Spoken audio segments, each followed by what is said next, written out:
इससे पहले कि हम रामायण जी की शुरुआत करें, उससे पहले एक प्रश्न जिसका जवाब देना उचित होगा कि रामायण का ही विरोध क्यों।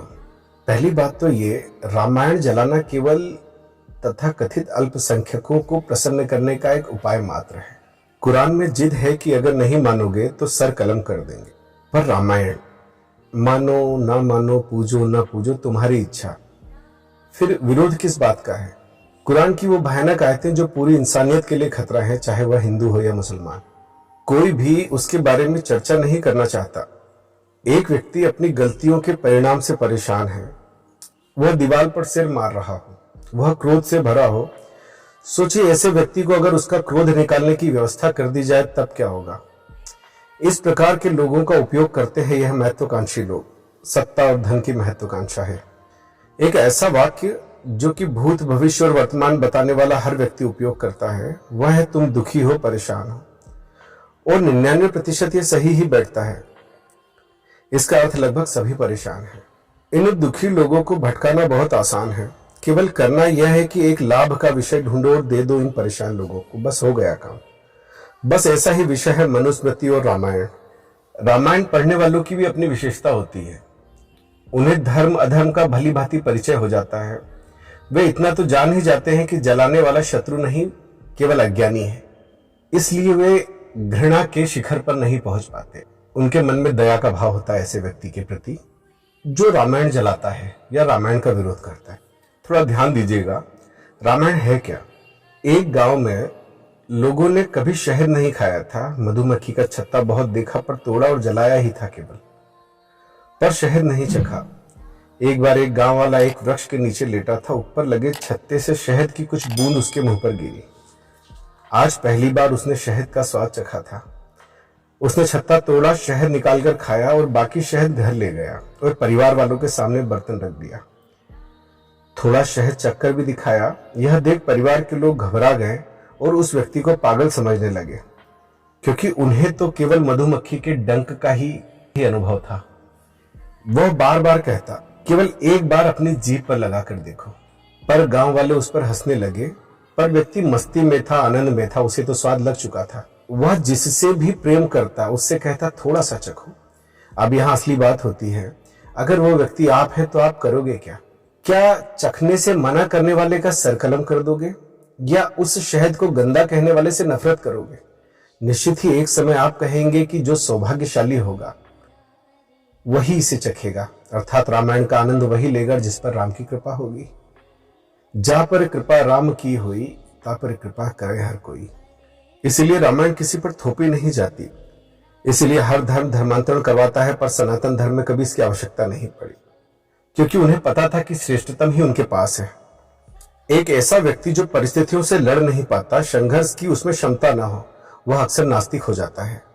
एक भूखा व्यक्ति आया, उसे भोजन की थाली परोसी गई जिसमें रोटी, सब्जी, दाल, चावल, सलाद और साथ में एक मिर्च भी रख दी गई।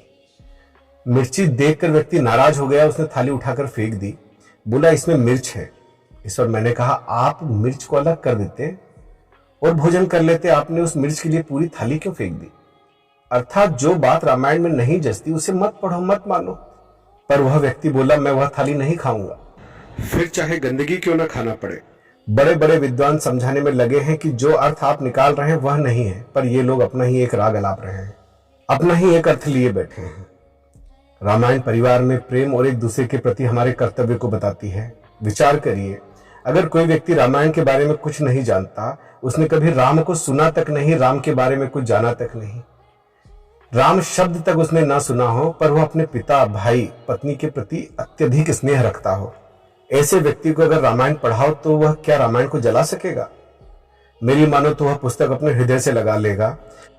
जब श्री राम वनवास के समय अयोध्या से निकले तो रास्ते में उनके पांव में कांटा लगा, तो वे हाथ जोड़कर धरती माता से निवेदन करने लगे कि हे माँ, मेरा भरत इसी रास्ते पर आएगा, मुझे ढूंढते हुए जब वो आए तब अपने मार्ग से सारे कांटे समेट लेना। तब धरती माँ कहती हैं कि हे प्रभु, क्या वे इतने कोमल हैं? इस पर राम कहते हैं, ये बात नहीं माता, अगर उसके पांव में कांटा चुभेगा तो बहुत दुखी होगा, ये सोचकर कि भैया के पैरों में कितने कांटे लगे होंगे। ये है रामायण। और एक तरफ भरत अपनी माता से कहते हैं कि हे जननी, तुमने भैया को वनवास भेजा मुझे राज्य दिलाने के लिए, ये कलंक मुझ पर लगाया। पर हरि राम सिय जग माही, को न कहही मोर मत नाही। सो मैं सुनब सहब सुख मानी, अतहु कीच जहां तह पानी।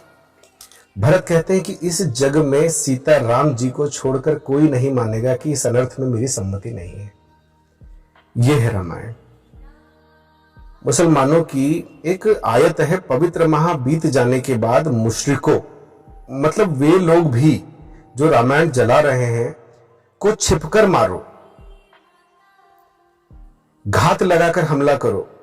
मुशरिक केवल राम की मूर्ति पूजने वाला नहीं, बल्कि अंबेडकर की मूर्ति पूजने वाला, बुद्ध की मूर्ति पूजने वाला भी है, पर इन्हें नहीं जलाना।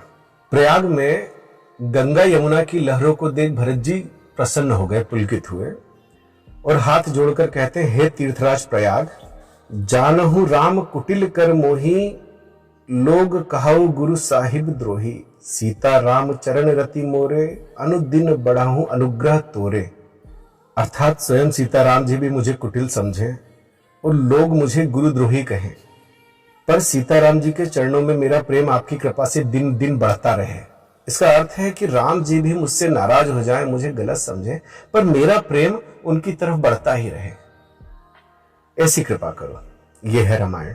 भरत जी की इस बात को कलयुग में भी एक संत ने, एक महापुरुष ने कहा।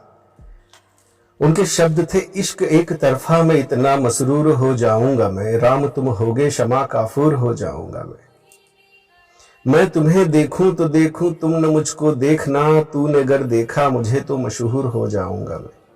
मतलब मैं तुम्हें देखूं तो देखूं, तुम मुझको मत देखना, तुमने अगर मुझे देखा तो मशहूर हो जाऊंगा।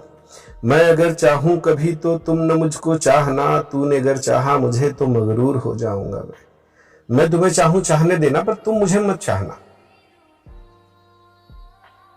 वरना गड़बड़ हो जाएगी, मुझे घमंड हो जाएगा।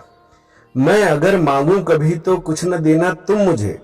इसका अर्थ मैं तो भिखारी हूं, लालची हूं, थोड़ी सी तकलीफ आने भर पे चिल्ला उठूंगा कि मदद करो मदद करो, जरा से मैं टूट जाऊंगा और भिखारियों की तरह हाथ फैला दूंगा।